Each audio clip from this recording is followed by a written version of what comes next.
നമ്മുടെ നാട്ടിലെ പാടശേഖരം ഒന്നര പതിറ്റാണ്ടിലധികമായി തരിശായി കിടക്കുന്നത് കണ്ട് ഒരു കൂട്ടം ചെറുപ്പക്കാർ നെൽകൃഷി ചെയ്യാൻ തീരുമാനിച്ച കാഴ്ചയിലേക്കാണ് ഇനി. വിത്ത് വിതച്ചു, വിളവെടുപ്പും നടത്തി. 6.5 ടൺ നെല്ലാണ് ലഭിച്ചത്. പത്തനംതിട്ട വെട്ടൂരിലെ ഈ കൂട്ടായ്മയുടെ വിജയ കാഴ്ച കാണാം. തേങ്ങയുടെ വില കൂടിയതിന്റെ സങ്കടമൊന്ന് മാറട്ടെ.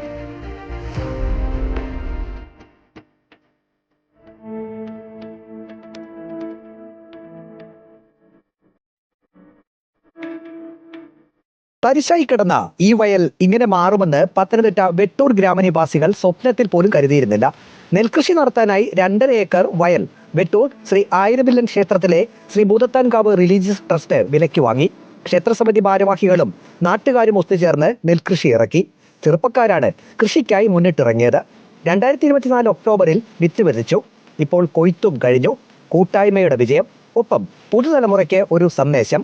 ക്ഷേത്ര ഭരണസമിതി സെക്രട്ടറി സന്തോഷ് കുമാർ പാരക്കൽ പറഞ്ഞു. അന്ന് കാലങ്ങളിൽ ഇവിടെ എല്ലാ പാടങ്ങളും നല്ല കൃഷിയായിരുന്നു. ഇവിടെ മൂടയൊക്കെ ഇട്ട് അതിനകത്ത് ആൾക്കാർ രാത്രി കാലങ്ങളിൽ കാവലിരുന്ന് പ്രകാരത്തെ ജീവിതം ഒരു പ്രത്യേക സുഖമുള്ള ജീവിതങ്ങളാണ്. ഇന്ന് അത് നമ്മുടെ ഓർമ്മയിൽ മാത്രമേ ഉള്ളൂ. നമ്മുടെ കയ്യിൽ കൊടുത്ത് നമ്മൾ ചെയ്ത് കഴിഞ്ഞപ്പോൾ അത് ഭയങ്കര ഒരു സന്തോഷകരമായിട്ട് തോന്നി. കണ്ട എല്ലാ ആൾക്കാരും വലിയ പ്രോത്സാഹനം തന്നിട്ടുമുണ്ട്.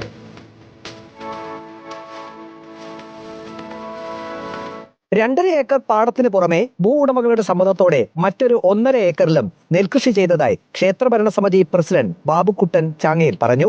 നമ്മളിനി താഴോട്ട് കുറെ തരിശായിട്ട് ഭൂമി കിടപ്പുണ്ട്. അപ്പോൾ ഈ ഓഗസ്റ്റിലെ ലാസ്റ്റിലേക്ക് ചെയ്യണമെന്നാണ്. അപ്പോൾ അതും നമ്മൾ ബാക്കിയൂടെ കുറേ കൂടെ എടുത്ത് ചെയ്യണം എന്നുള്ള ആഗ്രഹത്തിലുണ്ട്. അപ്പം പറ്റിയാൽ നമ്മുടെ എല്ലാ ഭക്തജന സഹകരണം ഉണ്ടെങ്കിൽ അത് നമ്മൾ ചെയ്യും.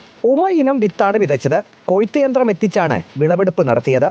നെല്ല് സപ്ലൈകോയ്ക്ക് നൽകാനാണ് തീരുമാനം. റിപ്പോർട്ടർ, പത്തനംതിട്ട.